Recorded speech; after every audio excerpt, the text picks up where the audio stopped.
ये हमारा वातावरण वातावरण जो है वह वातावरण कैसे प्रभावित करेगा, वातावरण क्या है, इसके बारे में जानेंगे। तो आइए चलते हैं, हम वातावरण के बारे में जानते हैं। वातावरण क्या है, वातावरण के बारे में जानते हैं कि वातावरण क्या है।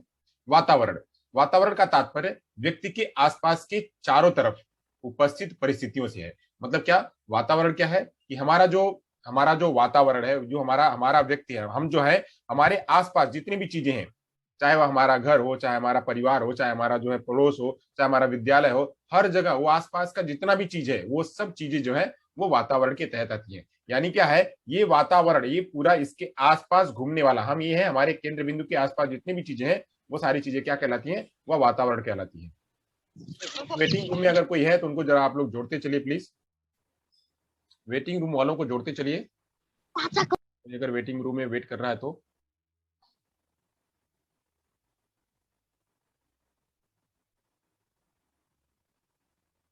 चले, तो हम यहाँ तक बात कर लिए थे। इंटरनेट की अगर कनेक्टिविटी बराबर नहीं होगी तो आप लोग मुझे जरा प्लीज सजेस्ट करते चलिएगा, क्योंकि हम आपकी आवाज को सुन नहीं पाएंगे, हम खाली आपकी आवाज, हम अपनी आवाज को दे पा रहे हैं। तो जहां कहीं भी थोड़ी भी अगर आपको समस्या लगे तो आप मुझे जो है वह बता दीजिएगा प्लीज। तो यहाँ तक मैंने बताया कि वातावरण क्या है। तो वातावरण जो है वह हमारे आसपास के चारों तरफ की उपस्थित परिस्थितियां हैं। हमारे चारों तरफ की उपस्थित क्या है, वो सारी परिस्थितियां हैं। उन परिस्थितियों में चाहे वह परिस्थितियां जो है हमारा जो नेचर का हो, चाहे हमारा जो है वो हमारा नेचुरल एनवायरनमेंट हो, पेड़ पौधों का हो, जीव जंतुओं का हो, हमारे जो मनुष्य लोग हैं उनका हो, चाहे हमारे पास पड़ोस के लोग, वो सारी चीजें जो है वह वातावरण के तहत आती है। वातावरण के लिए पर्यावरण शब्द का प्रयोग किया जाता है। जो वातावरण है उस वातावरण के लिए पर्यावरण शब्द का प्रयोग किया जाता है। पर्यावरण इसके बारे में जाना जाता है कि इसको कहा जाता है पर्यावरण। पर्यावरण जो है, पर्यावरण का मतलब होता है कि परिधन आवरण। पर्यावरण का मतलब होता है परिधन आवरण। परि मतलब क्या, तो परि का अर्थ होता है चारों तरफ। जो परि है उस परि का मतलब होता है चारों तरफ। ये चीज है इसके चारों तरफ, इसके चारों तरफ जितनी भी बातें हैं, चारों तरफ में क्या हो सकता है, तो नदी हो सकते हैं, तालाब हो सकते हैं, समुद्र हो सकता है, आसपास के जीवन हो सकते हैं, हमारा स्कूल हो सकता है, विद्यालय हो सकता है, घर हो सकता है, परिवार हो सकता है, पड़ोस हो सकते हैं, हमारा सब कुछ हमारे इसके आसपास, जहां से हमारे संवेगात्मक विकास, शारीरिक विकास, मानसिक विकास जो है सभी प्रकार का जो विकास हमारा हो रहा है वह सारा हमारा इसी के आसपास हो रहा है। तो ये परि परि मतलब क्या कि चारों ओर, परि मतलब चारों ओर, इसके चारों ओर से घिरा हुआ। आवरण का मतलब होता है घिरा हुआ। आवरण मतलब ढका हुआ या घिरा हुआ। आवरण का मतलब होता है ढका हुआ या घिरा हुआ। तो वो ढका हुआ या घिरा हुआ, यानी पर्यावरण का तात्पर्य क्या हुआ कि चारों ओर, चारों तरफ से ढका हुआ आवरण, चारों तरफ से ढका हुआ आवरण, मतलब ढका हुआ वस्तु, तो उसी को कहते हैं क्या, वातावरण। यानी वातावरण का अगर मूल संदर्भ में जाने कि व्यक्ति के चारों ओर जो कुछ भी है, व्यक्ति के यानी हम हैं, ये हम ये व्यक्ति हैं, इस व्यक्ति के चारों ओर जो कोई भी वस्तु है उसे कहेंगे क्या, पर्यावरण। तो पर्यावरण का मतलब होता है कि जैसे कोई एक वस्तु है, यहाँ पे ये ए है, अब इस ए के चारों ओर जितनी भी जो भी चीजें हैं, इसके चारों इर्द गिर्द जो भी चीजें घूम रही हैं, ये क्या है, यह वातावरण है। अब वातावरण अनुवांशिकता को जोड़ करके, अनुवांशिकता को छोड़ करके, जो बच्चा जन्म से लेके आया हुआ है, जो बच्चा जन्म से लेके आया हुआ उसी को छोड़ दे, खाली खाली उसी को छोड़ दे, जो जीन्स से लेकर के उसके अंदर आया हुआ है उसी को छोड़ दे, तो बाकी सारा कुछ क्या है, वह वातावरण है। यानी बच्चा जब जन्म हुआ, जन्म के बाद जो अपने पितृकों से जो लेके आया, पितृकों से जो लेके आया उसी को अगर छोड़ दे, तो बाकी की सारी बातें जो है वह क्या कहलाएंगी, वह सारी बातें वातावरण कहलाएंगी, वह सारी बातें पर्यावरण कहलाएंगी। यानी बच्चे का जो शरीर का विकास हुआ, बच्चे का जो शरीर का विकास हुआ, उसमें भी जो है पर्यावरण ने, उसमें भी वातावरण ने जो है वो रोल अदा किया। और उसके बाद वह कैसे विकास हुआ, शरीर का जो विकास हुआ वह कैसे विकास हुआ, तो वह उसके जीन्स के आधार पर हुआ। तो वो जीन को छोड़ दे, खाली जो जीन उसके शरीर की बनावट को बनाने में, उसके मस्तिष्क की बनावट को बनाने में, और उसके जो है उसके चाल ढाल, उसके बौद्धिक चीजों को बनाने में जो जीन ने मदद किया, उस जीन को अगर छोड़ दें तो बाकी सारी बातें क्या है, वह जो है वो पर्यावरण है। तो पर्यावरण के बारे में आपने जाना कि पर्यावरण क्या है। पर्यावरण वह चीज है जिससे जिससे व्यक्ति अपने चारों तरफ रह करके बहुत कुछ सीखता है, अपने चारों तरफ रह करके बहुत कुछ सीखता है। तो वह जो है उसका क्या है, वह पर्यावरण है। चलिए आगे चलते हैं, पर्यावरण के बारे में यहां तक हो गया, अब आगे की बात करते हैं।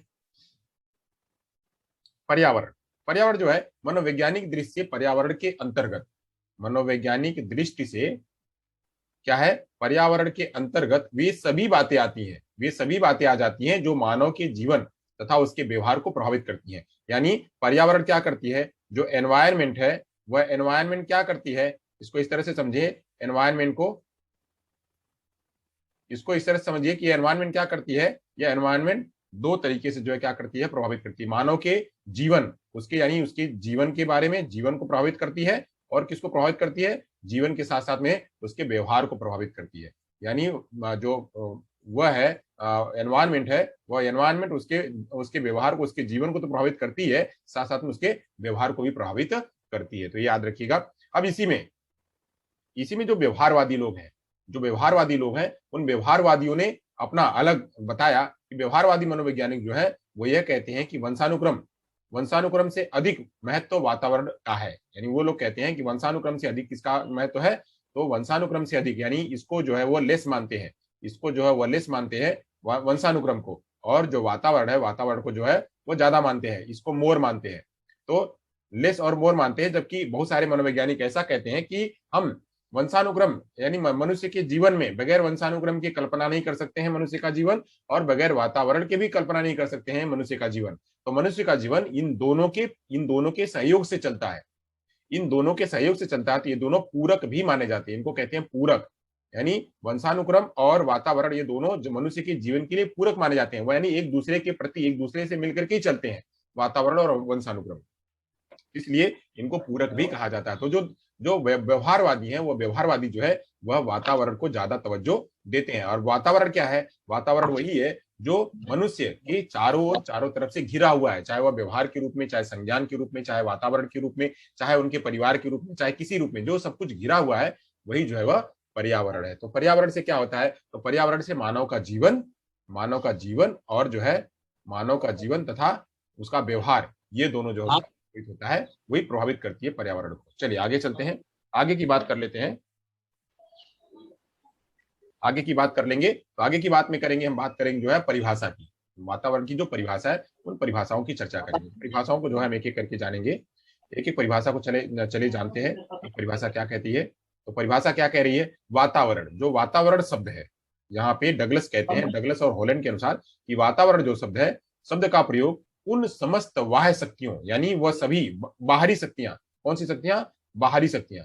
पहली तो जो है यह बाह्य शक्तियां में क्या हो सकता है कि जैसे उसका समाज हो सकता है, और उसका खान पान हो सकता है, उसका जो है रहन सहन हो सकता है, उसके लिए जो नर्चरिंग की जो व्यवस्था है, उसके पालन पोषण की जो व्यवस्था है, वो सारी शक्तियां जो कि उसको मतलब दे रही हैं, खान पान दिया जा रहा है उसको, लैंग्वेज दिया जा रहा है उसको, इनपुट दिया जा रहा है, वो सारे इनपुट, वो सारी शक्तियां तथा शक्तियों का प्रभाव, वो जो शक्तियां हैं और उन शक्तियों का प्रभाव, ये पहला पॉइंट। और ये दूसरा पॉइंट, शक्तियों का प्रभाव और क्या, तथा तथा उनकी दशाएं, यानी वह किस रूप में दी जा रही हैं, जो ये दी जा रही हैं वह किस रूप में दी जा रही हैं, जो बाह्य शक्तियां हैं उनका प्रभाव कैसा है तथा वह किस रूप में दी जा रही हैं, वो सामूहिक रूप से वर्णित करने के लिए किया जाता है। यानी यह जो वातावरण है, यह वातावरण सभी शक्तियों के प्रभाव और दशाओं को सामूहिक रूप से वर्णित करने के लिए किया जाता है। यानी वातावरण में वो सारी चीजें, खान पान, समाज तथा जो है उसका जो नेचर है, जो नर्चर है, वह सब कुछ,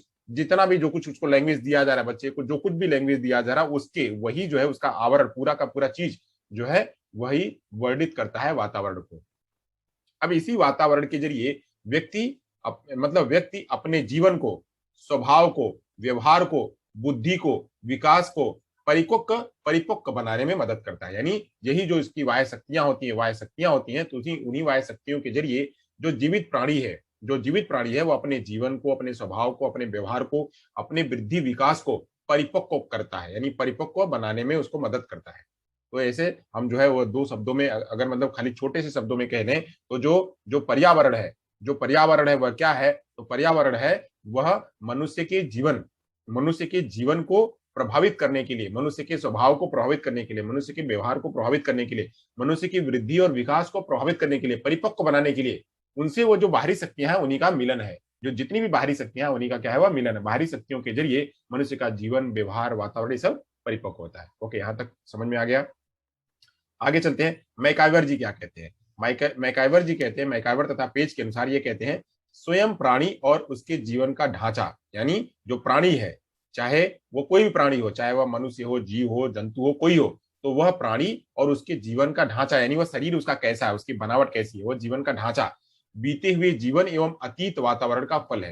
यानी उसका पहला, उसका जो पहले वाली जो चीज है और जो अभी अभी जो चल रही है और या जो आने वाली है, उन सभी चीजों का फल है। यानी वातावरण में वह कैसे किन किन जगहों पे रहा है, किन किन जगहों पे रहा है, अगर जो है वो जंगल में रहा है या बहुत अच्छी जगह पे रहा है, या फिर वह उसका जो उसने एक्सपीरियंस कैसा लिया हुआ है, इन सभी का जो है वो मिला जुला रूप है, उसी का जो परिणाम है, उसी का फल है। तो ये कहते हैं कि मनुष्य के प्राणी प्राणी और उसके जीवन का जो ढांचा है, वो पूरा ढांचा, उसमें वो जो रह करके, उस जीवन में जो रह करके जो कुछ भी प्राप्त करता है, वही जो है वह वातावरण है।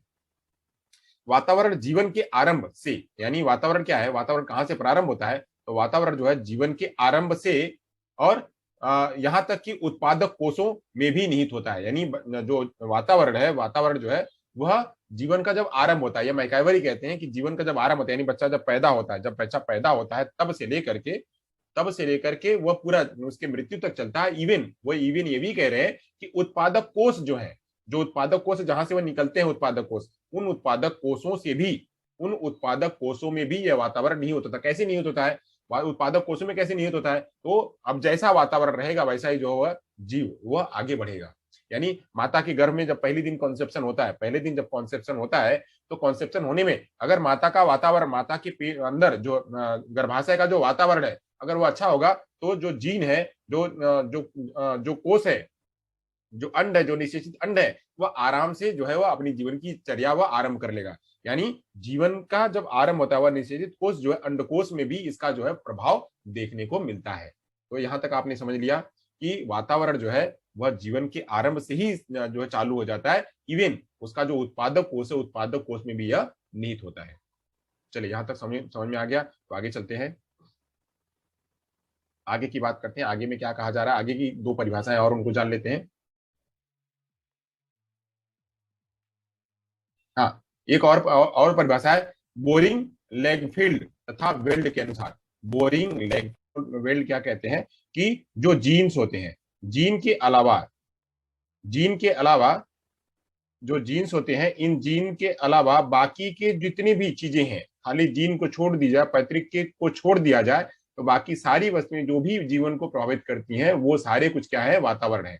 चाहे वह खान पान हो, चाहे वह शरीर हो, चाहे जो वो पर्यावरण हो, चाहे वह जो है आसपास का जीवन हो, चाहे जो भी हो, जितनी भी बातें हैं, खाली जीन को छोड़ दिया जाए, बाकी सारी बातें जो है वह क्या है, वह पर्यावरण को प्रभावित करती हैं। वही है क्या, पर्यावरण है, जो मनुष्य के जीवन को प्रभावित करे, व्यक्ति को प्रभावित करे। जीन के अलावा, जीन को छोड़ दें कि उसका जो रंग रूप ढांचा जो है वो जीन है, वो जीन से आता है, बाकी को छोड़ दें, उनको छोड़ दें, तो बाकी जितनी भी चीजें अगर मनुष्य के जीवन को प्रभावित करती हैं, वही है वातावरण। वुडवर्थ जी क्या कहते हैं, वातावरण में वे सब वाह्य तत्व आ जाते हैं। यानी वातावरण में क्या है, इस वातावरण में वे सभी वाह्य तत्व आ जाते हैं जो जिन्होंने व्यक्ति को जीवन आरंभ करने के समय से ही प्रभावित किया हो। यानी उसके चाहे बुद्धि का विकास हो, चाहे वह संज्ञानात्मक विकास हो, चाहे वह संवेगात्मक विकास हो, चाहे वह कोई भी विकास हो, जितने भी विकास हैं, उन सभी विकासों में बच्चे के लिए जितने भी, जिन लोगों ने भी प्रेरित किया है, जिन लोगों ने भी सहयोग दिया है, जिन जिन बातों ने भी सहयोग दिया है, वो सारे चीजों में, संवेग का विकास करने में, संज्ञान का विकास करने में, सामाजिक विकास करने में, शारीरिक विकास करने में, उसको आगे बढ़ाने में, उसको क्रिटिकल थिंकिंग लेके आने में, सारी बातों में जिन जिन लोगों ने सहयोग किया है, वह सारे सहयोग करने वाले चीजें जो है वह क्या है, वह वातावरण के तहत आती है। तो वातावरण में अगर बहुत ही संक्षेप में बात कर दी जाए, तो वातावरण जो है वो जीन को छोड़ करके बाकी सारी बातें जो मनुष्य के जीवन को आगे बढ़ाती हैं, वह सारी बातें क्या है, वह वातावरण है। चलिए, यहां तक अगर हो गया तो आगे चलते हैं, अगली बात पे आते हैं, अगली बात करते हैं जो है, हाँ, आगे की जो दो परिभाषाएं थी उसकी मैंने चर्चा कर दी हुई थी, तो आगे चलते हैं। डगलस हॉलैंड की परिभाषा मैंने बता दी थी। वातावरण शब्द जो है वो वाह्य शक्तियों के प्रभावों से होता है, और इसमें ये वाह्य शक्तियां जो है मनुष्य के जीवन को, स्वभाव को, व्यवहार को तथा बुद्धि को प्रभावित करती हैं, परिपक्व करती हैं। वहीं मैकाइवर ने क्या कहा कि मनुष्य अपनी जो स्वयं प्राणी है और उसके जीवन का ढांचा, उसके बीते हुए जीवन से तथा उसका अतीत का जो फल है, जो अतीत का, वही जो है वह वातावरण का फल है। इससे यह कब होता है, तो मनुष्य का जीवन आरंभ होता है तब, और इवन उसका जो उत्पादक कोष है, उस उत्पादक कोषों में भी वातावरण निहित होता है। इसके बारे में मैंने आपको एग्जांपल बता दिया है। ओके, अब आगे चलते हैं। आगे की बात करते हैं। वातावरण जो है, वातावरण का विस्तार असीमित है, यानी वातावरण को कहें कि कहाँ कहाँ वातावरण है तो उसका हम उसको जो है हम जो है बता नहीं सकते हैं, उसको हम समझा नहीं सकते हैं कि वातावरण कहाँ कहाँ से आ सकता है, किस किस रूप में मनुष्य के जीवन को प्रभावित कर सकता है, यह कहा नहीं जा सकता है। यह बहुत ही असीमित है, इसका एक्सप्लेनेशन संभव ही नहीं है, कैसे करें। तो खाली हम अगर मोटी मोटी भागों में बात करेंगे तो यह कह सकते हैं कि यह बालक के शारीरिक, मानसिक, सामाजिक, नैतिक तथा आध्यात्मिक विकास को प्रभावित करता है। जो है वो जो वातावरण असीमित रूप से है, वह बालक के शारीरिक विकास को, बालक के शारीरिक विकास को, बालक के मानसिक विकास को, बालक के सामाजिक विकास को, नैतिक विकास को तथा आध्यात्मिक विकास को क्या करता है, प्रभावित करता है। अब जो वातावरण है, उस वातावरण को दो भागों में विभाजित किया जाता है। वातावरण को दो भागों में विभाजित किया जाता है। एक तो क्या है, एक है आंतरिक वातावरण और दूसरा है, हॉलैंड का हो गया था, डगलस का हो गया था, इन सारे लोगों का जो है चर्चा हो गई थी। अब बात करते हैं जो है इसका वातावरण की जो है वो बात हुई थी। वातावरण दो भागों में बांटा जा सकता है, एक आंतरिक वातावरण के रूप में और एक बाह्य वातावरण के रूप में। आंतरिक वातावरण के रूप में बांटा जा सकता है। अच्छा, कैमरा बंद है, हाँ। ओके, कैमरे की क्लियरिटी भी आपको दिख रही होगी बढ़िया से, कैमरे की क्लियरिटी भी आपको बढ़िया दिख रही है। ओके, चलिए। तो आंतरिक वातावरण, बाह्य वातावरण के बारे में हो गई थी बात। अब आगे बात करते हैं, आगे बात करते हैं, अगली जो चर्चा है उसकी ले लेते हैं हम। अगला जो है, अब आंतरिक वातावरण क्या है और बाह्य वातावरण क्या है, इसके बारे में जानते हैं। आंतरिक वातावरण क्या, मैंने कहा कि वातावरण जो है उसको दो भागों में आगे जाकर के बांटा गया। वातावरण को दो भागों में आगे जाके बांटा गया। तो पहला को कहा गया आंतरिक वातावरण, जो कि ये था। आंतरिक वातावरण जो कि ये था, इसको कहते हैं आंतरिक वातावरण। और दूसरा जो है बाह्य वातावरण। एक को कहते हैं आंतरिक वातावरण और दूसरे को कहते हैं बाह्य वातावरण। एक को कहा गया आंतरिक वातावरण और दूसरे को कहा गया बाह्य वातावरण। ओके। तो आंतरिक वातावरण और बाह्य वातावरण। अब आंतरिक वातावरण क्या है और बाह्य वातावरण क्या है, इसके बारे में जानते हैं। आंतरिक वातावरण क्या है, कि आंतरिक वातावरण से तात्पर्य है कि व्यक्ति के शरीर में विद्यमान परिस्थितियों से, जो उसके अंदर, उस व्यक्ति के अंदर, शरीर के अंदर जो जो कुछ भी विद्यमान है वो। और जब बच्चा पैदा हुआ था और जब पैदा हो रहा था तो माता के गर्भ में जैसे वो पला, वो सारा कुछ, वो सारा कुछ जो है वह आंतरिक वातावरण के रूप में जाना जाता है। यहाँ पे एक चीज और पड़ेगा, तो एक चीज और करनी पड़ेगी।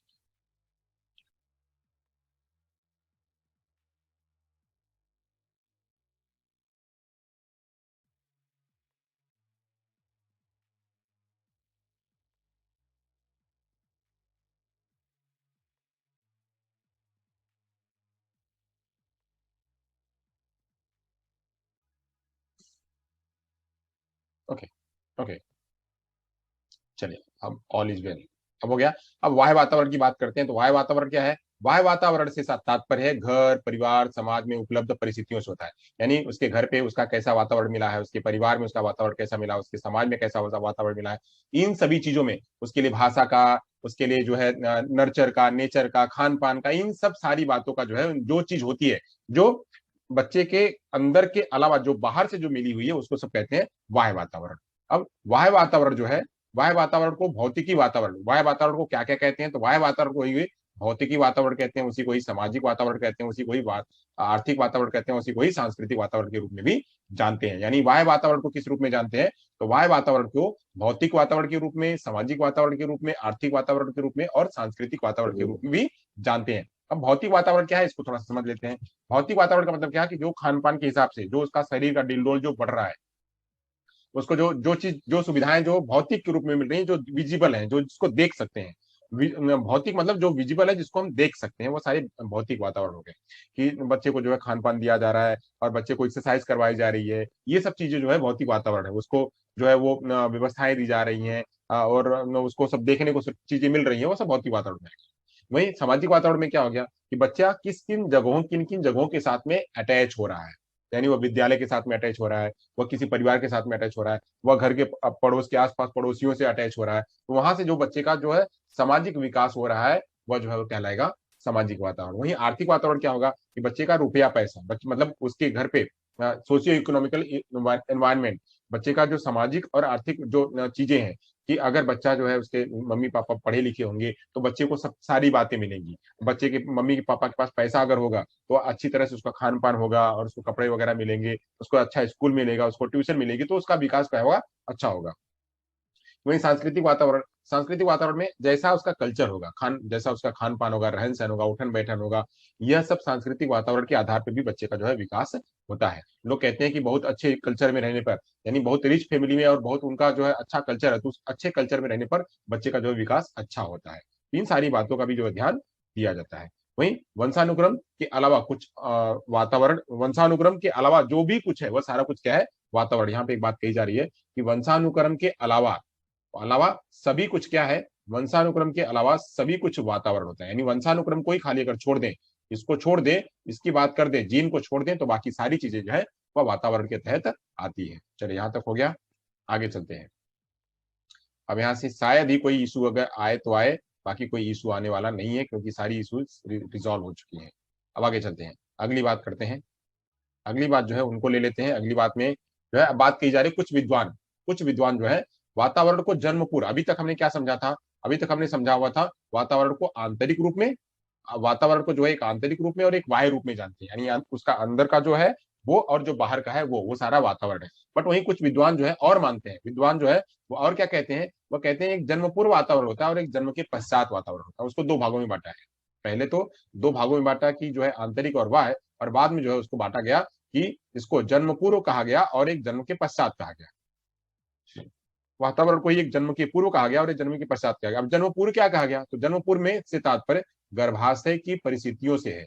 यानी बच्चा जो है माँ के गर्भ में है तो उस टाइम पे कौन सी परिस्थिति में रहा है, माता ने अच्छी तरह से उसका नर्चर किया, बच्चे का जन्म में ही वो अच्छी तरह से उसने पालन पोषण किया है वहां, या फिर वह बहुत ही कठिनाइयों से उसका जो है गुजरा है, दौर गुजरा है, वहां पे उसको खान पान ढंग का मिला नहीं है, वहां पे वो जो माता हमेशा गर्भ माता जब जब तक गर्भवती थी तब तक जो है हमेशा बीमार रहती थी, फीवर उसको हमेशा रहता था, तो इन सब सारी चीजों को उसको लगातार दवाएं खाना पड़ता था, तो बच्चे को जो है उस सब असर, सब बच्चे को असर हो रहा था। यानी एक जो परिस्थिति, एक गर्भ के अंदर की परिस्थिति है और एक गर्भ के बाहर की परिस्थिति है। तो गर्भ के अंदर की जो परिस्थिति है उसको कहते हैं जन्म पूर्व वातावरण, और गर्भ के पश्चात यानी बच्चा जब पैदा हो गया तो जब वातावरण में आ गया तब जो है वह गर्भ के पश्चात की, यानी वह जन्म के पश्चात की जो है वह होती है। तो उसे कहते हैं यह अत्यंत जो गर्भावस्था की जो परिस्थिति होती है, गर्भकाल के दौरान माता की गर्भाशय जिस वातावरण में भ्रूण का विकास होता है वह अत्यंत महत्वपूर्ण होता है। यही जन्म के उपरांत, यही वही जब जन्म के उपरांत अच्छा यही जो बच्चा गर्भ के अंदर होता है, बच्चा बच्चा जब गर्भ के अंदर होता है, गर्भकाल के समय होता है बच्चा, उस समय पे जितना भी उसको कोई प्रभाव होता है, बच्चे को ज्यादा जो है ताप है, या बच्चे को जो है वो खान पान सही से नहीं मिला, माता कुपोषित है, या माता ज्यादा दवाएं खाती है, तो उन सभी बातों का जो असर है, बच्चा जब पैदा हो जाता है, पैदा होने के बाद जब जाता है तो उसका पूरे शरीर पे, पूरे जीवन में जो है उसका प्रभाव देखने को मिलता है। यानी उन दवाओं का असर पूरे जीवन पर होता है, बच्चे का दवाओं का, माँ के दवाओं का असर बच्चे के जीवन पर पूरा जीवन पड़ता है। अगर खान पान बराबर नहीं मिला तो उसका पूरा जीवन पड़ेगा। माता ने अगर जो है वो उसने अगर सही से अपना पालन पोषण, मतलब अपना सही से नर्चर नहीं किया, सही से खान पान नहीं रखा, तो उसका असर भी बच्चे पर पूरे जीवन भर रहेगा। तो एक जन्म पूर्व जो है अवस्था, जन्म पूर्व काल मतलब एक माना जाता है, और दूसरा जन्म के पश्चात का वातावरण जो है माना जाता है। तो जन्म के पूर्व का जो वातावरण है वह भी बच्चे के लिए उतना ही प्रभावी होता है जितना जन्म के पश्चात वाला, क्योंकि वो फाउंडेशन है। बच्चे का जो भ्रूण का विकास हो रहा है, उस भ्रूण के विकास को एक अच्छे वातावरण में विकास होगा तो अच्छा जो है भ्रूण बनेगा। ओके, यहां तक बात हो गई, आगे चलते हैं। आगे की बात करते हैं जो हम आगे में है। अब जन्म के पश्चात जो है, जन्म के पश्चात में भी वही बात हो गई कि जन्म के पश्चात की अभी तक मैंने सारी बातें कर ली क्या, कि बच्चा जो है जन्म के पश्चात जितनी भी सामाजिक वातावरण में, आर्थिक वातावरण जहां जहां रह रहा है वो सब क्या है, जन्म के पश्चात का वातावरण है। वही आइए समझिए वातावरण के कारक क्या क्या है। वातावरण के ऐसे कौन कौन से कारक है जो कि प्रभावित करते हैं, जो कि दिखाई पड़ते हैं। तो पहला कारक जो है वो हम समझते हैं भौतिक कारक के रूप में, दूसरा कारक जो है आर्थिक कारक के रूप में समझते हैं, तीसरा कारक सामाजिक कारक के रूप में, और चौथा कारक सांस्कृतिक कारक के रूप में जानते हैं। अब भौतिक कारक क्या है, जहां कि हमने पीछे भी हमने पढ़ा कि भौतिक कारक, आर्थिक कारक, सामाजिक कारक, सांस्कृतिक कारक, यह सभी प्रभावित करते हैं। तो इनको समझते हैं कि है क्या, ये जो भौतिक कारक जो है वो है क्या, उसके बारे में जानते हैं। ठंडे प्रदेशों के व्यक्ति सुंदर, गोरे, स्वस्थ और बुद्धिमान तथा अधिक धैर्यवान होते हैं। यानी भौतिक कारक यह है कि बाहर का वातावरण, जो लाइट है, प्रकाश है, हीट है, ये सब जो है बच्चे को प्रभावित करते हैं। जैसे हमने कहा था, एक दिन चर्चा चलाई हुई थी कि चाइनीज व्यक्ति, चाइनीज में और अफ्रीकन में दोनों में फर्क होता है। चाइनीज जो अलग दिखता है और अफ्रीकन अलग दिख जाता है, वहीं अफ्रीकन और ऑस्ट्रेलियन ये दोनों अलग अलग दिखते हैं। तो क्यों दिखते हैं? तो वहां का जो वातावरण, भौतिक वातावरण है, वो उसको प्रभावित करता है। वैसे ही ठंडे प्रदेशों के व्यक्ति सुंदर, गोरे, स्वस्थ और बुद्धिमान तथा अधिक धैर्यवान होते हैं। वहीं जबकि गर्म प्रदेशों के व्यक्ति जो है वह काले होते हैं, चिड़चिड़े होते हैं और आक्रामक स्वभाव के होते हैं। क्यों? क्योंकि वो हमेशा, उनको गर्मी से वह जो है हमेशा तपे रहते हैं, तो गर्मी से तपे रहते हैं, तो इसलिए चिड़चिड़ा होते हैं, काले होते हैं और आक्रामक स्वभाव के होते हैं। तो ये जो है, ये दोनों चीजें देखते हुए, ये भौतिक कारक हो गया। वहीं जो है आर्थिक कारक क्या है, आर्थिक कारक के बारे में चर्चा करते हैं। तो आर्थिक कारक में जैसे रुपया पैसा, जहां पे रुपया पैसा, जो धनी व्यक्ति है उसके पास ज्यादा सुविधाएं होंगी, ज्यादा सुविधाएं होंगी तो उसका विकास अच्छा होगा, वो हर जगह जो आएगा जाएगा, तो ये सब विकास उसको दिखाई देते हैं। तो धनहीन व्यक्ति जिसके पास धन नहीं है, धनहीन व्यक्ति असुविधा के अभाव में हीन भावना से विकसित हो जाता है, जो कि उसके विकास में बाधक होता है। यानी अगर रुपया पैसा नहीं है तो क्या होगा, कहाँ जाए पढ़ने के लिए, यार खाना पीना नहीं मिल रहा है और लोग हमको स्वीकारते नहीं है, हम रोज हमेशा बीमार रहते हैं, हम कैसे करें, ये तो दुनिया भर की उसके अंदर में निगेटिविटी भरी रहती है, और निगेटिविटी भरी रहती है तो उसके अंदर हीन भावना का विकास होता है। और जब हीन भावना का विकास होता है तो बच्चे का सारा विकास जो है संभव नहीं हो पाता है। ओके, तो यहां तक जो है बात हुई। अब आर्थिक वातावरण मनुष्य की बौद्धिक क्षमता को भी प्रभावित करता है। यानी जितना रुपया पैसा अगर है उसके पास, अगर उसको सारी सुविधाएं मिल रही है, ट्यूशन मिल रहा है, विद्यालय मिल रहा है, आना जाना मिल रहा है, खान पान मिल रहा है, तो जितना ही खान पान मिलेगा उतना ही उसका मस्तिष्क जो है विकसित होगा, जितना ही उसको एक्सप्लोरेशन मिलेगा, जितना उसको बाहर का वातावरण एक्सप्लोरेशन मिलेगा, यानी वह हर जगह जाएगा, घूमेगा, टहलेगा, तो उसका उतना ही बुद्धि का विकास और सामाजिक विकास उसका होगा। तो इसलिए आर्थिक विकास भी जो है, आर्थिक कारक भी एक महत्वपूर्ण कारक के रूप में वातावरण में माना जाता है। वहीं सामाजिक कारक भी, सामाजिक कारक में आपने लेव वाइगोस्की को समझा ही है, लेव वाइगोस्की को जाना ही है। वाइगोस्की जो यही कहते हैं कि जितना बच्चे को समाज में रखेंगे उतना बच्चे का भाषा विकास और उतना सारा विकास उसका होगा, संज्ञानात्मक विकास उतना ही उसका होगा। तो ऐसे सामाजिक कारक भी जो है वह प्रभावित करता है। तो सामाजिक कारक में क्या बात करते हैं, तो सामाजिक व्यवस्था, रहन सहन, परंपराएं, धार्मिक रीति रिवाज, पारस्परिक अंतःक्रिया, संबंध, ये सभी जो है वह उसको प्रभावित करते हैं। जितना ही उसका रहन सहन अच्छा होगा, जितना परंपराओं में रहेगा, जितना रीति रिवाज में रहेगा, धर्म में रहेगा, उतना ही बच्चे का जो है विकास होगा और उतना ही बच्चा उसका संवेग का विकास होगा, संज्ञान का विकास होगा, भाषा का विकास होगा, ये सब विकास जो है होगा। तो ये भी क्या है, एक प्रकार का वातावरण है जो कि बच्चे को प्रभावित करता है, जो मनुष्य के शारीरिक, मानसिक तथा भावनात्मक एवं बौद्धिक विकास को किसी न किसी ढंग से अवश्य प्रभावित करता है। यानी ये सामाजिक विकास जो है वह सामाजिक विकास भी मनुष्य को किसी न किसी रूप में अवश्य प्रभावित करता है। यहाँ तक हो गया सामाजिक विकास की बात। अब बात करते हैं सांस्कृतिक विकास की।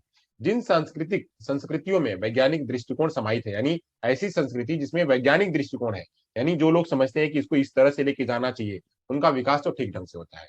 बट जिनमें, जहां पे अंधविश्वास और रूढ़िवादिता समाहित है, जहां पे अंधविश्वास और रूढ़िवादिता समाहित है, उन बच्चों का विकास नहीं होता है। एक एग्जाम्पल के लिए ले लेते हैं, जैसे वेस्टर्न कल्चर है, तो वेस्टर्न कल्चर जितने हैं वह क्या कहते हैं, हर जगह ओपननेस है, चाहे जो करो, खुल के आओ, घूमो टहलो, जो भी आओ, तो बच्चा फ्रीडम, उसको सेल्फ फ्रीडम मालूम पड़ता है और उसका विकास अच्छा होता है। वहीं ऐसी जगह पे जो रूढ़वादिता है, नहीं बच्ची को बाहर नहीं भेजना है, बच्चे को आगे बाहर नहीं भेजना है, अब दवा हो गई, दवा खाना नहीं, दवा से नहीं ठीक होगा, इसको जाओगे झड़वा फूका के लेके आओ, इसको घर में ही रखो, घर में जो है घर घर में ही रहेगा तो ठीक हो जाएगा। ऐसे जो है उसका विकास ढंग से नहीं होता है। बच्चा जो है उसको सभी लोगों के साथ में नहीं मिलना, नहीं सभी लोगों के साथ में जाएगा तो खराब हो जाएगा, सभी लोगों के साथ में जाएगा तो खराब नहीं होगा, सभी लोगों के साथ में जाएगा तो उसका विकास अच्छा होगा, उसकी बुद्धि का, संज्ञान का विकास होगा, उसको अच्छे बुरे का खबर पता चलेगा। तो ये सब चीजें जो है वह जो लोग वैज्ञानिक दृष्टिकोण से अपनी संस्कृति को चलाते हैं, उनमें बच्चों का विकास ज्यादा होता है। और जहाँ पे अंधविश्वास और रूढ़िवादिता होती है, वहां पे बुद्धि का विकास जो है या सांस्कृतिक और वातावरण जो है वह उसको प्रभावित करता है उसके विकास में। तो ये जो है मैंने आपको समझाया कि क्या क्या भौतिक कारक, आर्थिक कारक, सामाजिक कारक और सांस्कृतिक कारक, ये चार कारक जो है वह वातावरण के कारक हैं, जो व्यक्ति के जीवन में उसके सामाजिक विकास के रूप में, सांस्कृतिक विकास के रूप में, आर्थिक विकास, उसके संज्ञानात्मक विकास के रूप में, संवेग के विकास के रूप में, भाषा विकास के रूप में जो है उसको प्रभावित करते हैं। जितना ये अच्छा होगा, ये भौतिक कारक, आर्थिक कारक, सामाजिक कारक, सांस्कृतिक कारक जितना पॉजिटिव रूप में होगा, जितना पॉजिटिव रूप में होगा, उतना ही जो उसका लाइफ जो है वह अच्छा विकसित होगा। जितना नेगेटिव रूप में होगा, यानी जितना कम मिलेगा, उतना ही जो मनुष्य का जो जीवन है वह उतना ही मतलब कम विकसित होगा और वह संकुचित होकर के रह जाएगा बिल्कुल। तो ये जो है ये वातावरण के कारक हैं जो कि आपको जानने थे। चलिए आगे चलते हैं, आगे चलते हैं, आगे की बात करते हैं। आगे में है बालक पर प्रभावित करने वाले, बालक पर वातावरण का प्रभाव, बालक पर वातावरण का प्रभाव कैसा होता है। तो बालक पर वातावरण का प्रभाव कैसा होता है, उसके शारीरिक अंतर पर प्रभाव, यानी जो अगर वातावरण वही सामाजिक वातावरण, आर्थिक वातावरण और जो है वो सामाजिक वातावरण, भौतिक वातावरण, सांस्कृतिक वातावरण, ये जो मैंने वातावरण बताए, अब इस वातावरण का बच्चे के कहाँ-कहाँ प्रभाव पड़ता है? तो कहाँ-कहाँ प्रभाव पड़ता है? तो बच्चे के शारीरिक अंतर पर पड़ता है। बच्चे के शारीरिक अंतर पर पड़ता है, बच्चे के मानसिक विकास पर पड़ता है, बच्चे की जो प्रजाति है, वो प्रजाति की श्रेष्ठता और अच्छी बनती है, बुद्धि पर प्रभाव होता है तथा व्यक्तित्व पर प्रभाव होता है। इन जगहों पे प्रभाव होता है। इन जगहों पे प्रभाव होने के लिए अलग-अलग लोगों ने अपनी-अपनी बातें रखी है। शारीरिक विकास के रूप में फ्रेंज बोन्स ने कहा है कि विभिन्न प्रजातियों के अंतर का कारण वंशानुक्रम ना होकर वातावरण है। यानी उसके अंदर में जो अब ये शारीरिक विकास में बात कर रहे हैं, तो यहाँ पे वंशानुक्रम की बात नहीं कर रहे हैं। तो उनका पर जो शारीरिक अंतर होता है, यानी वो अलग-अलग प्रकार के जो अलग-अलग जगहों पे भौतिक जिसको हम भौतिक वातावरण ही कह सकते हैं। जैसे हमने बात किया कि ऑस्ट्रेलिया का हमने किया, अफ्रीका का हमने कहा कि जो है वो चाइना का, तो वहाँ की जो उनका भौतिकी वातावरण है, जो उनका बनावट है, वो बनावट किसका है? वो वंशानुक्रम का ना होकर के उनका वातावरण का है। वो वातावरण उसमें जो है वो प्रभावित करता है। वातावरण के वजह से वातावरण की वजह से उनके शरीर में अंतर आता है। यानी अगर वातावरण ऐसा हुआ, सपोज करिए कि आप ही है, अब आपकी शरीर की बनावट कैसी हो जाएगी? अब ऐसे ही लॉकडाउन जैसा माहौल अगर 10 सालों तक रहा, भगवान न करे ऐसा कभी हो, लॉकडाउन का असर खाली न 2 2 हम 10 साल तो बहुत कह दिया हमने, खाली 3 साल तक की बात कर दें, 2 साल तक की बात कर दें, लगातार आप घर पे बैठ जाओ, तो देखो आपका शरीर बिल्कुल भी काम करने योग्य नहीं रहेगा। आप बिल्कुल भी घर बैठू हो जाओगे, बिल्कुल भी आपका शरीर मतलब एक्टिव नहीं रहेगा। तो एक्टिव जब नहीं रहेगा तो आपका विकास उतना ज़्यादा नहीं होगा। ज आप भले विकसित हो चुके हो, फिर भी आप जो है आपकी जो लाइफ साइकिल है, जो लाइफ का जो जर्नी है, जो 80 साल तक जीने हो, तो उतना तक नहीं जियोगे आप। 90 साल तक, 100 साल तक जो जीने वाले हो, वो उतना नहीं जियोगे। क्यों नहीं जियोगे? क्योंकि आपके शरीर पर प्रभाव कौन कर रहा है? आपके शरीर पर प्रभाव जो है वातावरण कर रहा है। तो ऐसे ही वातावरण, चाहे वह ठंडे प्रदेशों का हो, चाहे गर्म प्रदेशों का हो, चाहे वो पहाड़ी प्रदेशों का हो, हर प्रदेश के जो लोग हैं, उनका भौतिक वातावरण जो है, उनके शरीर पर पड़ता है। तो यही चीज़ को जो है फ्रिंज बोन्स कहते हैं।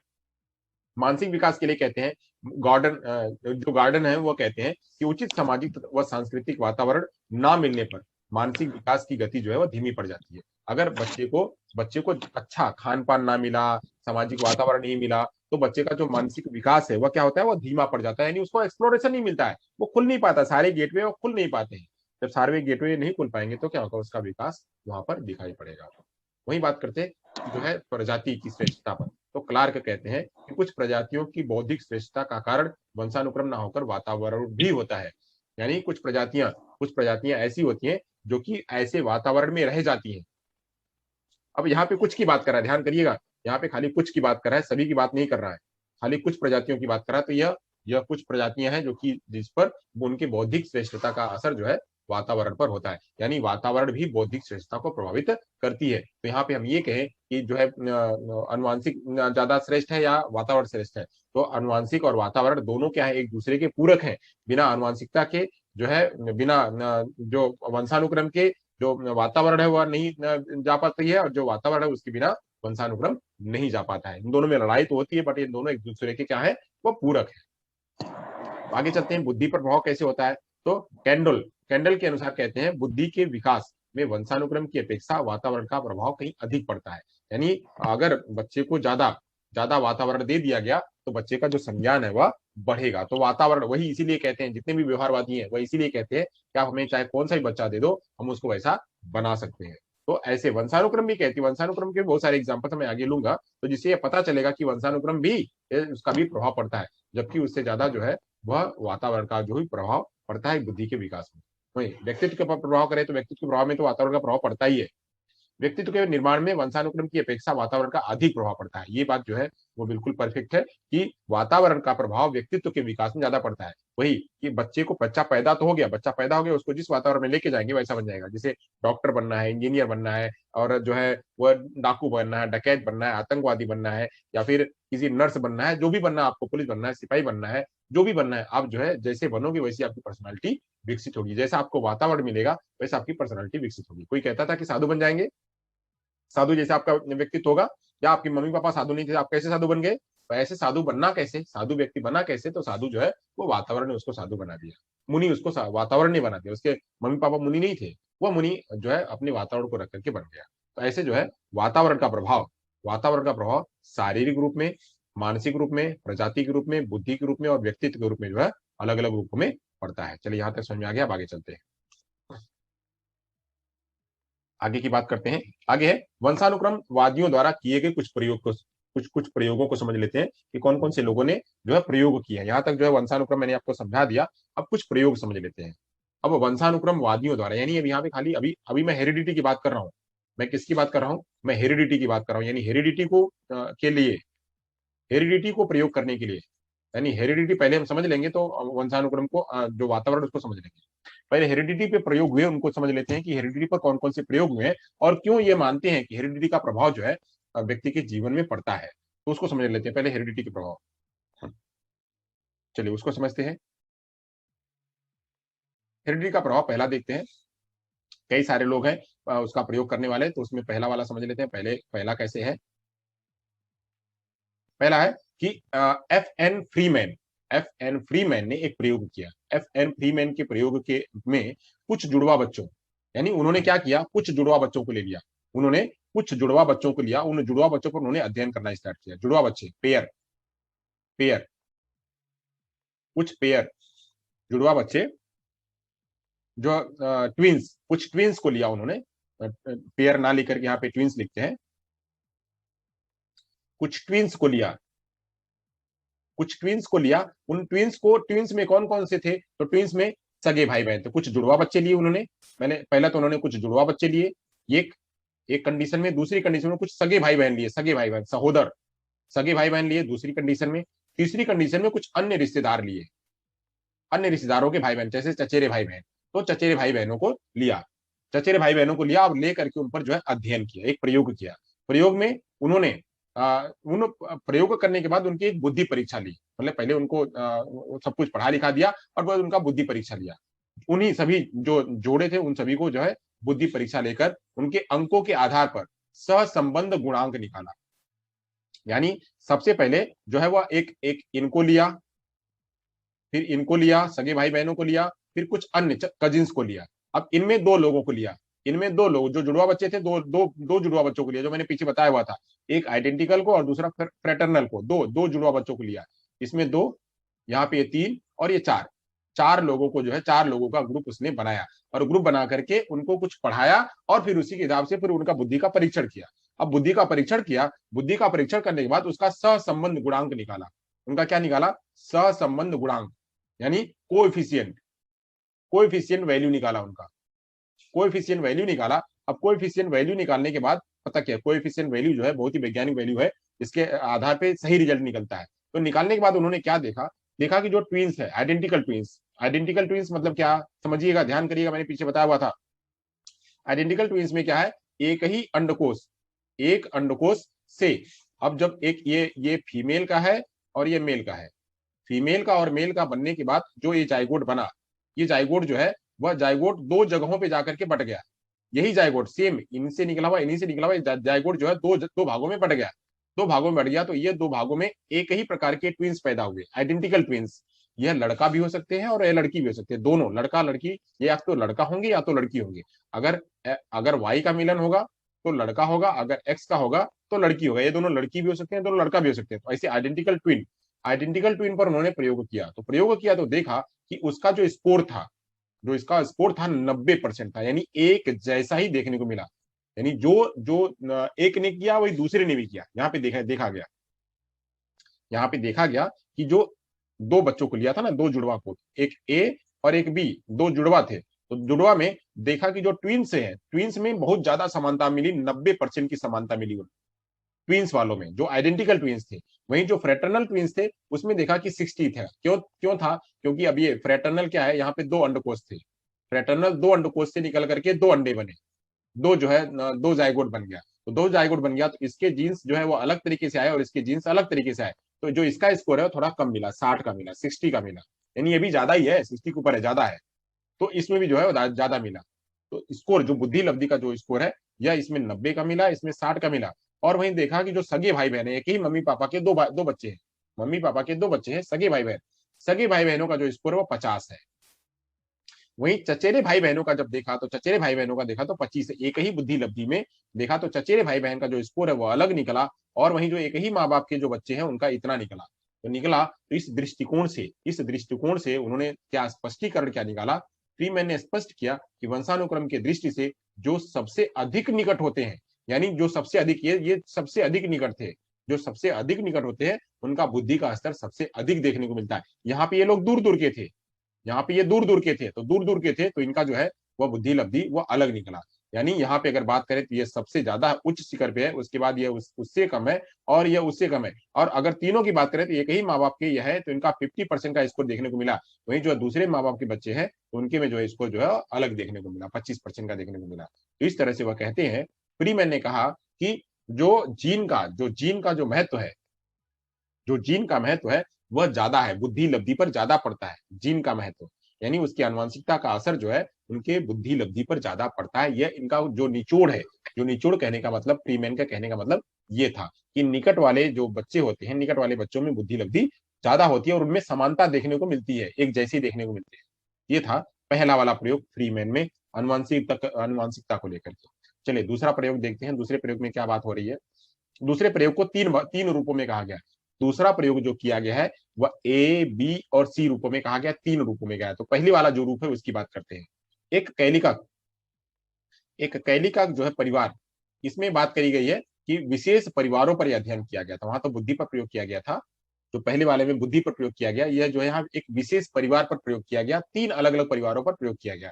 तो पहले परिवार में जो पहला परिवार था वह कैलिका का परिवार था, कैलिका का परिवार था, कैलिका मॉर्टिन कैलिका पर अध्ययन किया गया। कैलिका ने 2 शादियां करी थी, यानी जो कैलिका थे वह कैलिका ने कुल 2 शादियां करी थी।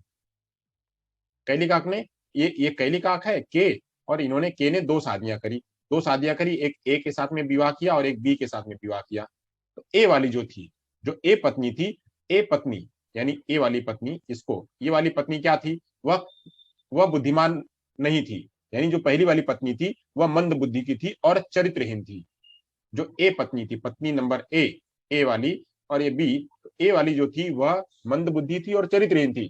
इस पत्नी के चले वंश, यानी इससे चले वंश, यानी उससे जो वंश चला, वह वंश 480 वंशजों में से, उन वंशजों में से देखा तो 480 वंशजों में से केवल 46 व्यक्ति ही सामान्य और सचरित्र निकले, खाली 46 लोग, खाली 46 लोग है वह सचरित्र और सामान्य निकले।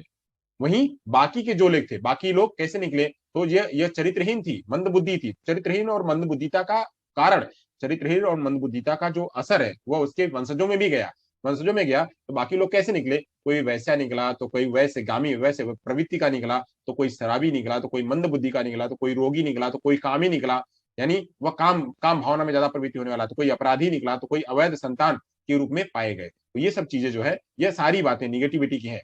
और ये असर किस पर निकला, यहाँ से ये असर जो है वह किसका आया, तो यह मंदबुद्धि और चरित्रहीनता का असर आया। वहीं पॉजिटिव असर मात्र खाली जो है वह खाली इस पर आया, सामान्य और सचरित्र पर खाली 46 लोगों पर मिला, 46 लोगों के रूप में। बाकी के रूप में जो है वह 480 रुपए में वैसे निकला। तो वही जो मेंडल ने भी बताया था, मेंडल ने क्या बताया था, तो मेंडल ने जो पहला बताया था कि पहला असर जो है प्रभावकारिता का, डोमिनेंस, तो पहला असर डोमिनेंस का जो है वह ज्यादा होता है। डोमिनेंस किसका है, तो डोमिनेंस यहाँ पे किसका है, तो यहाँ पे डोमिनेंस ये मंदबुद्धिता का और चरित्रहीनता का है। डोमिनेंस किसका है, तो चरित्रहीनता का है, इसका ज्यादा असर है, प्रभाव ज्यादा है। तो उस प्रभाव की वजह से जो है ये ज्यादा लोग शेष, वैश्यगामी, शराबी, मंदबुद्धि और ये निकले। वहीं जो अलग था, वहीं जो अलग था, अलग वाली भावना में क्या दिखा, तो उसमें जो लोग थे वह दूसरे खाली 46 लोग ही वह अलग दिखने को मिले। यानी वह इंटीग्रेशन, जो इंटीग्रेशन था, इंटीग्रेशन बाद में होगा, अभी तो इंटीग्रेशन नहीं होगा, इंटीग्रेशन बाद में होगा। यहाँ पे बस इतना ही बात करना है कि डोमिनेंस का असर जो है वह ज्यादा होता है वंशजों में। आगे चलते हैं। दूसरी पत्नी जो थी वह सामान्य थी और सचरित्र थी, पहली वाली तो मंदबुद्धि थी और चरित्रहीन थी, दूसरी पत्नी जो उनकी सामान्य और सचरित्र थी। तो उससे चले 496 वंशजों में, 496 वंशजों में मात्र 5 ही ऐसे व्यक्ति थे, मात्र 5 व्यक्ति ऐसे थे जिनके में कोई दोष था, वह जिनके में कोई दोष था, यानी वो किसी प्रकार से कोई दोष के रूप में वह निकले हुए थे। बाकी सारे व्यक्ति कैसे थे, सज्जन और प्रतिष्ठित थे। तो इस कहानी से भी जो यह स्टडी थी, इस स्टडी से भी यही पता चलता है कि डोमिनेंस का असर ज्यादा होता है, यानी वंश का असर जो है ज्यादा होता है, जीन का असर जो है वह ज्यादा होता है। जैसा जीन आता है वैसा ही जो है वह बच्चा आगे प्रगति करता है। तो ये जो है उसके अंदर में देखने को मिला। यह स्टडी हो गई। अब अगली स्टडी जो है मैं और ऐसी दो दो परिवारों की स्टडी उसकी में स्टडी में करते हैं। दो स्टडी कैसी थी? तो एक ज्यूक का परिवार था। अभी तो हमने पढ़ा किसका? तो कैलिकस का परिवार। अब दूसरे पढ़ते हैं ज्यूक का परिवार। ज्यूक के परिवार में कहा जा रहा है कि इनके परिवार में ज्यूक जो है, ज्यूक एक मछुआरे थे। ज्यूक जो है उसमें इन्होंने डगडेल ने इसका अध्ययन किया था। डगडेल ने इसका अध्ययन किया। ज्यूक जो है एक चरित्रहीन मछुआरा था। ज्यूक जो था, ज्यूक ज्यूक नाम का व्यक्ति, वह एक चरित्रहीन मछुआरा था। दुर्भाग्यवश उसकी पत्नी भी दुराचारी ही मिली उसको, यानी वह भी चरित्रहीन ही थी, दुराचारी ही थी। तो अब इन दोनों के चले वंशों में 1200 वंशजों में से इन दोनों की जब शादी हुई और शादी होने के बाद जो बच्चे पैदा हुए उनका 1200 वंशज उनके चले। 1200 वंशजों में से जब अध्ययन किया तो देखा गया कि उनमें सचरित्र और सज्जन व्यक्ति गिने चुने ही मिले, यानी गिने चुने ही व्यक्ति जो सचरित्र और सज्जन व्यक्ति मिले। बाकी अधिकतर जो है वह चरित्रहीन, रोगी, अपराधी व्यक्ति ही मिले। यानी इस अध्ययन से भी क्या पता चलता है कि जैसा जीन है वैसा ही जो है उसका वंशज भी वैसे उसके पैदा होंगे। तो ये ज्यूक का परिवार और कैलिका का परिवार, इन दोनों स्टडी को हमने जाना। अब आगे चलते हैं, एक स्टडी और देख लेते हैं। फ्रांसीसी गाल्टन ने 1869 में 970 इन्होंने 970 बुद्धिमान और प्रतिष्ठित व्यक्तियों पर अध्ययन किया। इन्होंने बुद्धिमान और प्रतिष्ठित व्यक्तियों पर 970 पर अध्ययन किया। उसमें अध्ययन में उन्होंने अध्ययन के लिए चुना और उसके संबंधियों के बारे में जांच पड़ताल की। यानी अभी इसको चुना और उसके जो संबंधी है उसके बारे में कुछ जांच पड़ताल की। उसमें पाया कि सभी संबंधियों में से इसके संबंधियों में से 535 व्यक्ति ही प्रतिष्ठित और प्रभावशाली पाए गए।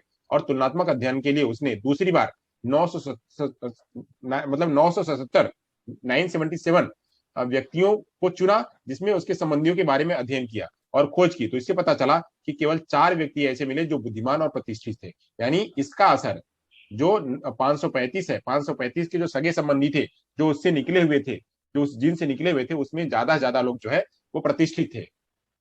वहीं जो सामान्य वाले व्यक्तियों के थे, तो सामान्य वाले व्यक्तियों के जो प्रतिष्ठित व्यक्तियों की संख्या थी वह कम थी। तो इस सर्वेक्षण से उन्होंने क्या पता लगाया? इस सर्वेक्षण के आधार पर उन्होंने पता लगाया कि बुद्धि और व्यक्ति के व्यक्तित्व अन्य गुण रक्त द्वारा ही हस्त संचारित होते हैं। यानी जो जीन्स है वह जीन्स कैसे निकलते हैं? वह जीन्स का असर जो है वो जीन्स में बुद्धि और व्यक्तित्व का असर दिखाई पड़ता, वह रक्त गुण के रूप में हस्तांतरित होते रहते हैं। तो रक्त गुण के रूप में हस्तांतरित होते रहते हैं। इसीलिए जो अगर बुद्धिमान व्यक्ति है या बहुत ही अच्छा कुशाग्र व्यक्ति है तो उसका बच्चा भी कुशाग्र ही निकलने की संभावना, तो उसके जितनी भी वंशजें हैं वह कुशाग्र ही निकलने की संभावना ज्यादा रहती है। तो इन सभी अध्ययनों से यही पता चलता है कि वंशानुक्रम का, ये लोग क्या कहना चाहते हैं? ये लोग कहना चाहते हैं कि वंशानुक्रम का असर होता है। वंशानुक्रम का असर, इन्होंने बताया कि हमारी स्टडी में यही बताया जा रहा है कि वंशानुक्रम का असर होता है, वह जीन का असर होता है। वहीं आगे चलते हैं। आगे की स्टडी में जो है कुछ जो है और स्टडी करी गई, तो कुछ सम युग्मजों पर करी गई, आइडेंटिकल ट्विंस पर करी गई। कुछ स्टडी आइडेंटिकल ट्विंस पर करी गई। तो ये तीसरी वाली स्टडी है। पहली वाली स्टडी में क्या बात करी गई थी? तो पहली वाली स्टडी में बस समान स्टडी किया गया था उनके बुद्धि को लेकर के यानी आइडेंटिकल ट्विंस और फ्रेटर्नल ट्विंस और उनको लेकर के बुद्धि पर जांच करी गई थी। उसका जो है वो कोएफिशिएंट निकाला गया था। जो दूसरी स्टडी गई उसमें 3 परिवारों पर अध्ययन किया गया और जो तीसरी अध्ययन किया गया उसमें कुल खाली जो आइडेंटिकल ट्विंस है उन पर अध्ययन किया गया। तो क्या पाया गया? तो उसमें स्वेसिंगर, इसके जो मानने वाले हैं उसको स्वेसिंगर जो है इन्होंने इस पर अध्ययन किया। स्वेसिंगर द्वारा किया गया अध्ययन अधिक उल्लेखनीय है। उन्होंने 10 युग्मजों पर, यानी 10 आइडेंटिकल ट्विंस पर जो है उन्होंने स्टडी किया, अपने अध्ययन का विषय बनाया। और उसमें प्रत्येक जोड़ों के लिए एक बच्चे को एक तरह का तथा दूसरे बच्चे को दूसरे तरह का वातावरण पाला गया। यानी 10 युग्मज थे। पहला 1 2 3 4 5 ऐसे, मान लो 5 ही को लेते हैं तो 5 में इसके पेयर हैं यानी जोड़े हैं। तो जोड़े में ये आइडेंटिकल तो जोड़े ही होंगे ना। तो इसका जो ए वाला बच्चा है उसको अलग तरीके से पाला गया और बी वाले बच्चे को अलग तरीके से पाला गया। आइडेंटिकल ही है, मैं बात कर रहा हूँ आइडेंटिकल में दोनों समान होते हैं। उसमें बहुत ज्यादा समानता देखने को मिलती है, 90% समानता देखने को मिलती है, 99% समानता मिलती है। तो समानता मिलती है तो अब ये कह रहे हैं कि देखते हैं वातावरण का असर कितना होता है। हम उनको अलग अलग पालते हैं, देखते हैं कितना असर होता है। आइडेंटिकल ट्विन को अलग अलग रूपों में पालने पर कहते हैं कि देखते हैं कितना असर होता है। तो अब सभी को 10 को अलग अलग रूपों में उन्होंने पालना शुरू किया, जो है उनका अध्ययन करना शुरू किया। तो ये कह रहे हैं कि दूसरे के वातावरण में पाला गया। बड़े होने पर प्रत्येक जोड़ों के दोनों बच्चों की तुलनात्मक अध्ययन किया गया। यानी ए और बी के 10 प्रकार के बच्चे पहला, दूसरा, तीसरा, चौथा, पांचवा, छठवां, सातवां, आठवां, नौवां, जो 10 पेयर थे, उन 10 पेयर के ए और बी बच्चों का अध्ययन किया गया। अध्ययन किया गया, अध्ययन करने पर क्या पाया गया कि उन्होंने देखा, तुलनात्मक अध्ययन किया तो देखा कि 6 जोड़े जो है वो कुल 6 जोड़े में बुद्धि लब्धि में कोई अंतर ही नहीं था। यानी चाहे उसको कहीं भी लेके जाओ, चाहे किसी एक चोर के रूप में पालो, चाहे डकैत के रूप में पालो, तो ए और बी में हमेशा समानता ही देखने को मिली। दोनों ए और बी हमेशा समान थे, चाहे वह सीता के रूप में हो, चाहे गीता के रूप में, चाहे राम के रूप में हो, चाहे श्याम के रूप में हो, दोनों एक जैसे ही थे। उनकी बुद्धि लब्धि में कोई असर, कोई अंतर नहीं दिखा मिला। हाँ, उनके व्यवहार में थोड़ा अंतर देखने को मिला, बट उनकी बुद्धि लब्धि में कोई अंतर देखने को नहीं मिला। जैसे सीता गीता को आप जानते हैं, आपने मूवी देखी सीता गीता की, तो ऐसे कोई अंतर देखने को नहीं मिला। 2 जोड़े जो थे, 2 जोड़े के बच्चों में बुद्धि लब्धि में 12 का अंतर मिला। यानी खाली 2 जोड़े में, 6 जोड़े तो ऐसे थे जो एकदम बिल्कुल समान समान थे, 2 जोड़े में बुद्धि लब्धि में मात्र 12 का अंतर मिला। 12 का अंतर बहुत ज्यादा नहीं कहलाता है, 12 का अंतर कोई ज्यादा अंतर नहीं कहलाता है, तो खाली 12 का अंतर मिला। वहीं शेष में जो बाकी के बचे, जो बाकी के जो मिले, जो 2, उन 2 में 15 और 17 का अंतर मिला। यानी जो ए और बी थे, उन ए और बी में जो अंतर मिला वह खाली 12 और 15 का, और 15 और 17 का मिला। तो इस तरह से कह सकते हैं कि यहाँ पे इन आंकड़ों से उन्होंने क्या परिणाम निकाला, इन आंकड़ों से क्या निष्कर्ष निकाला, तो निष्कर्ष निकाला कि बुद्धि और अन्य व्यक्तित्व संबंधी विशेषताएं निश्चित करने में वंशानुक्रम की महत्वपूर्ण भूमिका निभाती है। यानी जो बुद्धि उसकी है और उसका जो व्यक्तित्व है, वह दोनों उसके वंशानुक्रम से ही ट्रांसफर होकर के आता है, उसके जीन से ही ट्रांसफर होकर के आता है, उसके जो क्रोमोजोम्स हैं उन्हीं से जो है वह ट्रांसफर होकर के आता है। ये 3 स्टडियां जो है वह वंशानुक्रम को लेकर के बताती है कि वंशानुक्रम प्रभावी होता है, उनके जीन के रूप में वह जब ट्रांसफर होता है तो वह प्रभावी होता है, और वो उसका असर कहाँ दिखाई पड़ता है, उसका असर उसकी बुद्धि पर, उसके व्यक्तित्व पर दिखाई पड़ता है। अब इन्हीं का कंपेरिजन जो है, हम थोड़ा अब चल करके आगे चलते हैं, वातावरण से लेकर के कहते हैं वातावरणवादी क्या मानते हैं। अभी तो हमने वंशानुक्रमवादियों को जाना, अब थोड़ा वातावरणवादियों को जानते हैं कि वो क्या कहते हैं। वातावरणवादी क्या कहते हैं उनके बारे में जानते हैं। वातावरणवादियों द्वारा किए गए कुछ प्रयोग, उन्होंने भी कुछ प्रयोग किए। तो उन्होंने पहला प्रयोग किया, न्यूमन, फ्रीमैन और हॉलजिंगर ने 1937 में, उन्होंने भी सेम समयुग्मजों पर ही किया जैसे इन्होंने किया था, जैसे इन्होंने किया था, स्वेसिंगर ने किया था, वैसे इन्होंने भी किया। इन्होंने भी किया। ये क्या मानते हैं, 10 जोड़ों पर उन्होंने अपने अध्ययन का विषय बनाया कि इस जुड़वा बच्चों में जिन को एक साथ पाला गया, उनमें बड़े होने पर उनकी बुद्धि लब्धि में विशेष अंतर देखने को नहीं मिला। सेम वही कह रहे हैं, जबकि अलग अलग वातावरण में पलने पर जुड़वा बच्चों में बुद्धि लब्धि में पर्याप्त अंतर देखने को मिला। यानी एक ही वातावरण में पाला गया, जहां पे ये कहते हैं कि एक वातावरण में जिसको पाला गया, ए और बी को अगर एक वातावरण में पाला गया, वह ए, यहाँ पे एक वातावरण है, ये ग्रुप ए है, इसमें इन बच्चों को इसमें पाला गया, तो इसमें पाला गया तो इसमें जो अंतर देखने को नहीं मिला, अंतर नहीं था। अगर इसमें पाला गया तो यहाँ पे अंतर नहीं था, जबकि यहाँ पे अगर पाला गया, एक को यहाँ लेके जाया गया पाला गया, और एक को यहाँ लेके जाया गया पाला गया, ए को इसमें पाला गया और बी को इसमें पाला गया, तो देखा अंतर देखने को मिला। यानी ए वाले को, बच्चे को यहाँ लेकर इस वाले ग्रुप में पाला गया, बी वाले को लेकर के यहाँ पाला गया, तो देखा थोड़ा अंतर देखने को मिला। यानी अंतर कैसे देखने को मिला, तो इससे वह स्पष्ट लगाते हैं या करते हैं, या उसका निष्कर्ष निकालते हैं कि वातावरण व्यक्तित्व संबंधी गुणों और विशेषताओं के लिए बहुत कुछ उत्तरदायी तो होता है। जैसे मैंने बात करी कि सीता, एक थी सीता और दूसरी थी गीता। सीता गीता मूवी आपने देखी होगी। सीता गीता मूवी में दोनों ही जुड़वा है, जो जिसमें हेमा मालिनी ने रोल किया हुआ। सीता और गीता का बुद्धि लब्धि में कोई असर नहीं होता, तो दोनों चालाक थे, दोनों एक्सपर्ट थे। बट सीता का व्यवहार में, सीता का व्यवहार जो है वह एक चोर के रूप में, और गीता का जो है वह एक अच्छे के रूप में जब पालन पोषण हुआ, इन दोनों का असर जो है, इन दोनों को इसमें पालन पोषण का असर इन दोनों में देखने को मिला। तो सीता गीता का एक एग्जाम्पल जो है वह जुड़वा बच्चों पर देखने को मिलता है। यह दोनों सीता और गीता क्या है, यह सीता और गीता, यह सीता और गीता आइडेंटिकल ट्विन है। यह सीता और गीता आइडेंटिकल ट्विन है। वहीं राम और श्याम, राम और श्याम दोनों एक ही में, राम लखन मूवी आप लोगों ने देखी होगी, राम लखन मूवी, तो राम और लखन ये दोनों क्या है, ये भी आइडेंटिकल ट्विन है, एक ही जैसे, तो एक ही जैसे हैं। तो इनके जैसे उसको कोई मारता था उसको दर्द होता था, इसको कोई मारता था तो इसको दर्द होता था। क्यों? क्योंकि ये दोनों एक ही जात साथ में जुड़े हुए थे, ये दोनों आइडेंटिकल ट्विन थे। तो आइडेंटिकल ट्विन को भी अलग अलग अगर हम पालते हैं तो उनमें थोड़ी असमानता देखने को मिलती है। उसका असर किसका होता है, तो वातावरण का होता है। तो वातावरणवादी जो यहाँ पे ये मानते हैं, ये कहते हैं। चलिए आगे चलते हैं, आगे की परिभाषा लेते हैं। आगे का जो वातावरणवादी क्या कहते हैं, वातावरणवादी, इसमें सोडक ने भी अपने प्रयोग के आधार पर वातावरण को महत्वपूर्ण सिद्ध करने का प्रयत्न किया। उन्होंने 80 बच्चों की असली माताओं की खोज कर उनकी बुद्धि परीक्षा ली। इन 80 माताओं की बुद्धि लब्धि 87.7 पाई गई। अधिकांश माताएं सामान्य कम बुद्धि वाली थी, 53.8% बुद्धि लब्धि 90 थी और 16.3% सामान्य और इधर उधर तथा 13.8% मंद बुद्धि की थी। इन माताओं के बच्चों को अब गोद लिए हुए स्थानों पर चल रहे थे और को औसत बुद्धि लब्धि 116 पाई गई।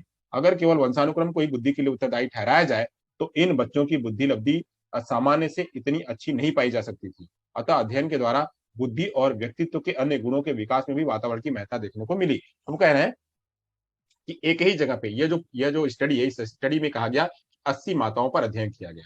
कितने पर अध्ययन किया? कि 80 माताओं पर अध्ययन किया गया। इन 80 माताओं के 80 बच्चों पर 80 बच्चों की माताओं पर अध्ययन किया गया। तो देखा गया कि 80 माताओं के बच्चों के जो है बच्चे जो है उनकी बुद्धि लब्धि में भी बहुत अंतर देखने को मिला। उसमें कहा गया कि औसत जो है 87 दशमलव मिला, बट यहाँ पे 87.5 जो 7 है, 87.7 भी यह कहता है कि वंशानुक्रम का बुद्धि में वंशानुक्रम का प्रभाव है।